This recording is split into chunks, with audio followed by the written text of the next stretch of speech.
Magandang araw sa ating lahat. Ito po ang inyong lingkod. Once again, ang munting tinig ng ordinaryong Pilipino, all the way from the Philippines. Sa ating mga kababayan from Luzon, Visayas, and Mindanao, at saan mang sulok ng mundo, naway nasa mabuti kayong kalagayan. Huwag kalimutan, panuorin ang advertisement. Okay? Don't forget to click the notification. Huwag kalimutan mag-share, like, and subscribe. Okay, pag-usapan natin ang tungkol po kay Leandro Leveste. So anong tingin niyo kay Leandro Leveste? Nasa tama pa ba ito na pag-iisip or parang may something when it comes to mental and behavioral? Kasi yung mga galawan niya, premature, no? Gumagalaw siya ng political premature moves. Yun ang aking pagkakaintindi. Sino ang nasa likod ni Leveste? What are the motives of Leandro Leveste? Bakit she is keeping on using his social media just to manipulate the mind of the Filipino people, just to make Filipino people believe of what he presented in the social media. Kasi parang pag ako ang magtingin, walang patutunguhan yung mga pinagsasabi niya, ginagago niya tayo, ginagawa niyang tanga. Ang napupuruhan talaga dyan, bubo na nga at tanga na nga ang mga DDS, naniniwala pa. Itinuturing pa nilang panibagong Dr. Jose Rizal. Ipabaril nyo nga sa Luneta. Sige nga, magpabaril nga si Leandro Leveste sa Luneta para talagang totoo na siya po ay isang bagong Jose Rizal or bagong bayani. Na hindi pa sila kontento na ginawa pa nilang bagong gumbursa kasama ni Kiko Barsaga at saka ni Eli San Fernando. Yung isang congressman na nominee ng Kamanggagawa Party List. 'Di ba? Nasubrahan sa pagkasaltik ba? Nasubrahan sa pagkatingkuling. Maybe pwede nating sabihin na mayroon siyang angking galing, angking talino, pero pag yung katalinuhan mo, abnormalidad na yung mga pinagagawa mo. Nagpapalabas ng mga dokumento na kung saan ay gusto niya ang ahensya ang magbe-verify. Naniniwala ka man kaya na yung mga documents na actually, dito siya nahuli sa kasinungalingan niya. Nung kumain, nakadede ng ano tawag nito, kultadong gatas. Oh, 'di ba nakadede ng kultadong gatas ng panis ba? Kaya palagi ako nagtatanong, sino kaya nasa likod ni Leandro Leveste? Kasi napakaingay. Yun pala, malapit pala ito kay Digong. Duterte administration, na-approve yung registration nila na pwede silang mangontrata pagdating po sa solar energy. Nga, yun ang binentang shares ngayon sa Meralco. Na way back to sa kasinungalingan, nagkain itong tatlong itlog. Si Eli San Fernando, si Kiko Barsaga, na alam naman natin kung ano po yung state of mind ni Kiko Barsaga. 'Di ba? At saka ni Leandro. Dun sa interview, sinabi po ni Leandro Leveste na may ano tawag nito? Oo nga, nakasuyok sila ng gatas na expired. Oo. Nakainom sila o nakasuyok ng gatas na expired. Kaya nung gaging ganon ang nangyari. Now, itong si Leveste, sabi niya, may kopya na dito si Eli. Dininay ngayon ni Eli San Fernando na walang kopya. Ito siya. See? So huli ang kasinungalingan. At ito pa, bakit masasabi natin na sinungaling? Dahil kahit mga patay, sinama pa doon sa nakakuha ng insertion. Walang problema ang pagbulgar ng katiwalian. Pero sabi ko nga sa inyo, hindi po katiwalian ang gustong tanggalin ni Leveste, kundi magalit ang taong bayan kay Pangulong Bongbong Marcos. Ganon. Ganon ang motibo. Magalit ang taong bayan sa gobyerno at kay Pangulong Bongbong Marcos. Gusto ni Leandro Leveste malito ang mga tao. Nag-iingay dahil para mapawalang bisa ang ginagawa ng ICI na investigation. Para maging hindi kuno credible ang kinalalabasan ng mga paglabas ng mga warrant of arrest sa mga tao na kung saan kaalyado ng mga Duterte. Kaya bakit nasasabi ng ilan sa atin na si Leandro Leveste ay nag-iingay? Ang tawag po is political noise. Namumuliti ka. Dahil unang-una, kabago-bago mo, ikaw ang pagkakatiwalaan, again, palagi kong ginagamit ito na terminology. Ano si Leandro Leveste na doon ipagkatiwala ni Cabral ang mga dokumento? Sige nga. So, ibig sabihin, magkaalyado si Leveste at si Cabral na malapit kay Rodrigo Roa Duterte. Correct? 40 years ka na nagtatrabaho sa gobyerno. Ibibigay mo sa bata-bata lang. Kakabata pa. Kung baga, may gatas pa sa labi, itong si Leveste, magaling na actually yung mga English ni Leveste, parang English ng may kapansanan. Totoo lang talaga. Yan, siya lang yung nakakaintindi. Gumagamit siya ng mga terminology. Dapat maging vlogger ito si Dapat nga lang nag-vlogger na lang ito si Leandro Leveste kasi lumalaban sa korupsyon. Pero mga kamunting tinig, Diyos Ginoo ko Lord, staggered ang pagpapalabas ng ebidensya. Putol-putol. Suspense. Yun ang dahilan kung bakit expired baby formula yung nakainom. Yung nainom niya expired na gatas. Kaya nagiging ganun ang mindset, nagiging ganun ang hanggang ngayon nga, tingnan mo Hanggang ngayon, ano ba napuntahan ng mga investigation ni Leveste? Wala. Puro ingay. Basta, ang mag-request siya, sige, dapat isa publiko. Tapos magdidebate ang tao. Ang sakit na nga sa ulo, 50 kayo na mag-decide. How much more pa kayo tayo dito sa Pilipinas? Milyon-milyon. Hindi naman ibig sabihin na hindi tayo makikialam. Pero yung pakikialam ni Leveste, sobra-sobra na siya lang yung nakakaalam ng ganyang ginagawa. Diba? You are pati yung MOA sinampal ka tuloy ng namayapang Senadorang Miriam Defensor Santiago. Wala pong problema sa MOUE.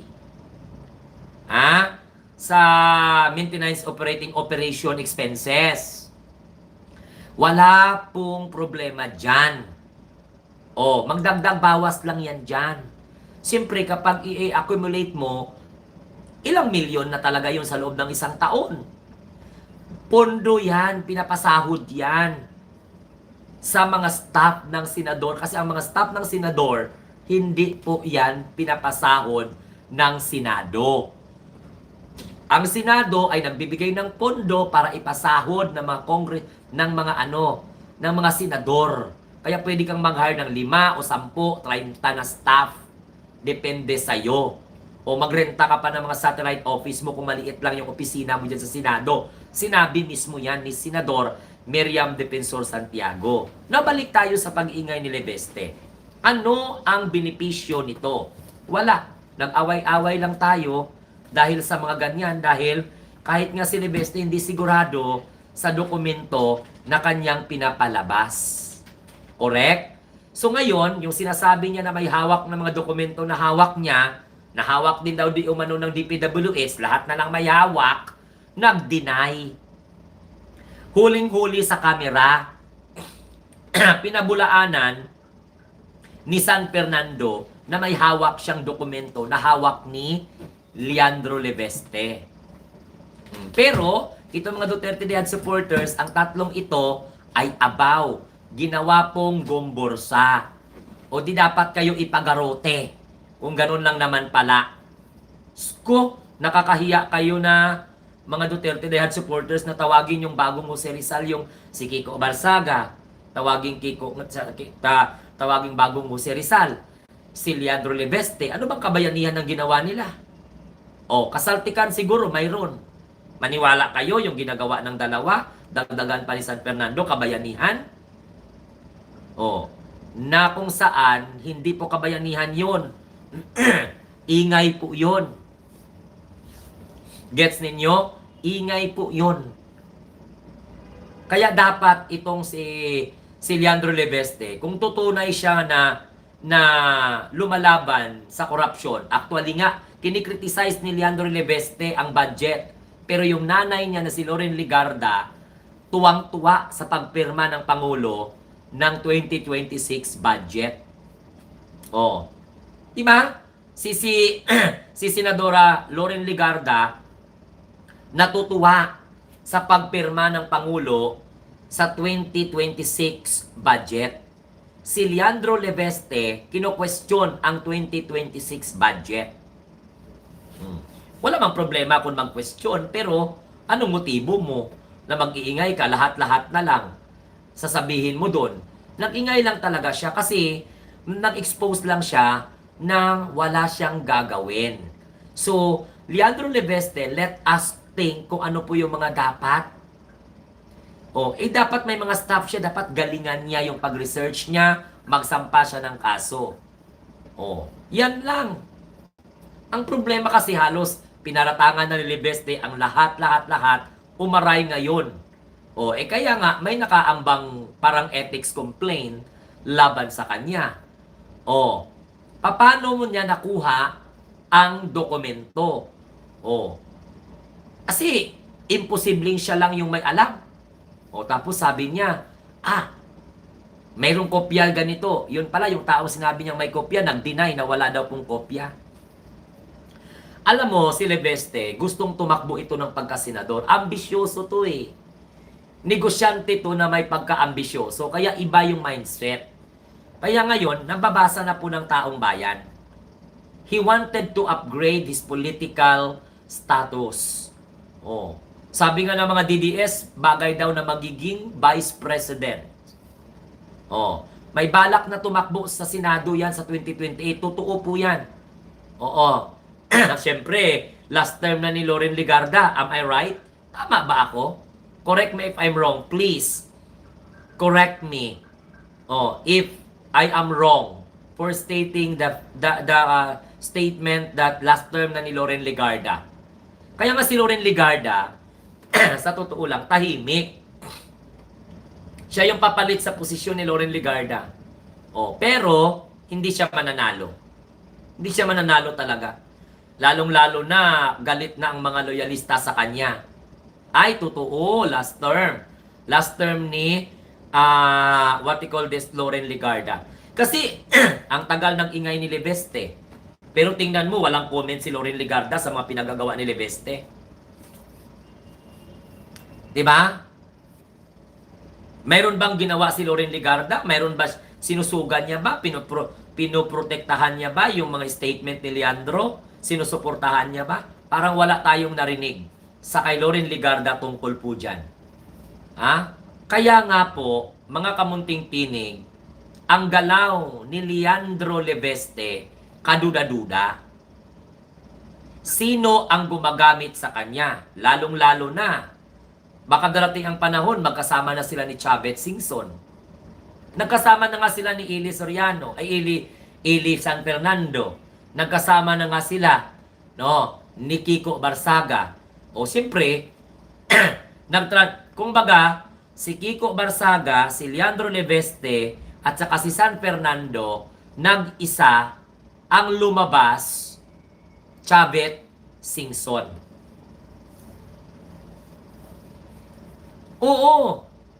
Digma si Loren Legarda sa anak niyang hangin nun. Sabi nga ng mga nagko-comment sa atin, parang buang daw tong si Leveste kasi atungal ng atungal, parang tahol ng tahol. Wala namang pumapansin sa kanya. Tingnan mo, hindi nga siniseryoso ng Senado yung mga pinagsasabi niya. Correct? Kasi ganito po yun. Ang mga senador ba na kalyado ng mga Duterte, bakit walang resolusyon na pinalabas para imbestigahan ang mga dokumentong hawak ni Leveste? Yan ang tanong ko lang sa inyo. Bakit si Bongo hindi nagpasa ng resolusyon? Even do si Aimee, hindi nagpasa ng resolusyon. Si Jingo Estrada, hindi nagpasa ng resolusyon para imbestigahan ito mga dokumento na sinasabing DPWH leak. Kasi nga, paano alam na po yan ng mga senador? Kasi po, nagkaroon po ng Senate Blue Ribbon Committee investigation. Nakaharap na rin si Cabral. Tinerminate lang kasi yung House of Representatives Senado ang kumbaga, nagpatuloy hanggang sa hindi na. O, kaya tingnan mo, hindi na po sila nagpasa pa ng resolusyon. Correct? Di ba na-gets ninyo? Wala na, hindi pinapansin. Kahit nga si Loren Legarda, hindi na pinapansin yung tuwang-tuwa pa nga si Loren Legarda na pinirmahan ng Pangulo ang 2026 budget. Pero bago po napirmahan yan, pinakalat na po ng mga Duterte diehard supporters, lalong-lalo na nila Malotikea at mga vlogger, na kung saan ay retroactive or reenacted daw. Retroactive daw yung pondo. Yung pondo daw is 2025. Eh tingnan mo, nung mga nakaraang araw, pinirmahan ng Pangulo ang 2026 budget, wala silang comment doon sa binito ng Pangulong Bongbong Marcos. Di ba nagkaroon po ng veto sa mga iba't ibang mga unprogram? Oh, wala silang ibang comment. Tahimik ang mga DDS, bubo nga talaga, sapat nga talaga demonyo. Kasarap-sarap sinturon ang parang kasarap sinturunin ba? Na, guess nyo? Kasarap sinturunin ng mga DDS ang mga puwet nila para makapag-isip sila. Oh, halos gawin nilang santo itong tatlo na ito, ginawa pang gumbursa, may Jose Rizal, hindi na nila alam. Si Robin nga, ginawa nga nilang Bonifacio. Oh, si Rodrigo Duterte, ginawa nilang lapu-lapo. Nga daw may mukha pa ang garapat, ang piranha kay Rodrigo Roa Duterte. Correct? Ang mga DDS, ang daming alam. Si Kiko Barsaga, si San Fernando, at saka si Leveste, ginawa nilang gumbursa. Oh, si Leveste, ginarote ba yan? Oh, yung iba, ginawa nilang Dr. Jose Rizal, si Leveste, at saka si Kiko Barsaga. Aba, Santissima Trinidad Panulay. Hay ko Lord. Now, ito naman, si Digong, ginawa nilang lapu-lapo. Na mas may kung ganun lang naman, di na tayo magkain ng lapu-lapo. Kasi maalala ko na lang na parang si Rodrigo Duterte ang kamukha. Oh, ang maganda talaga, ma-proud kayo. Dahil si Sara ay kamukha ni Chucky. It gives entertainment and satisfaction sa madlang people. Not only in the Philippines, but in all over the world. Oh, naintindihan nyo? Oh, yan po ang problema sa mga Duterte diehard supporters. Oh, now, ito po mga kamunting tinig. Ang kasinungalingan ni Leveste, saan aabot? Oh, saan aabot? May patutunguhan ba para pasabayan ang ginagawa ni Leandro Leveste? So, anong masasabi ninyo? Tama ba itong ginagawa niya? Oh, pero alam mo sa totoo lang, kahit anong gawin nila, hindi pa rin nila maitatago sa taong bayan na si Pangulong Bongbong Marcos ang gusto nila sirain. Gusto nilang kaladkarin ang Pangulong Bongbong Marcos dito po sa iskandalo na ito na walang ibang nag-umpisang magbulgar ng matapang at may determinasyon kundi si Pangulong Bongbong Marcos. Anong sabi ng Pangulo? Inumpisahan ko ito, ako ang tatapos. Sabi po ng ating Pangulo. O, totoo naman talaga, legit naman talaga si Sara nga si Chucky. Magkamukha talaga, kaya huwag silang magalit.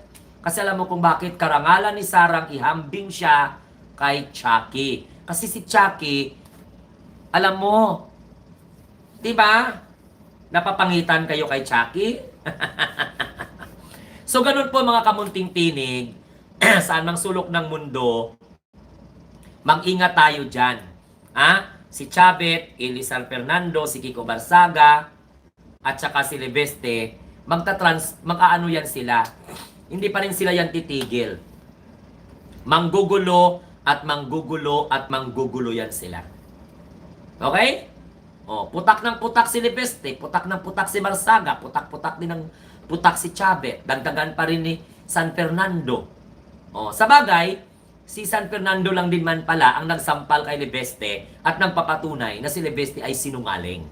Kasi nagsabay pa silang kumain, may picture pa silang tatlo. Then only to find out, sabihin ni Leveste, may kopya na yan si Ellie. Yun pala, wala. Dininay, harap-harapan. Sinungaling talaga. So kayo mga Duterte diehard supporters, may patutunguhan ba yung mga sinasabing ebidensya?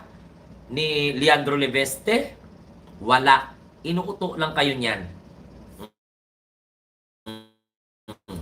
So maraming salamat po sa ating mga kababayan from Luzon, Visayas, and Mindanao. Hanggang sa muli, ito po ang inyong lingkod, ang munting tinig ng ordinaryong Pilipino na nagsasabi, always, ikaw at ako ngayon ay ang mga bagong Pilipino sa bagong Pilipinas.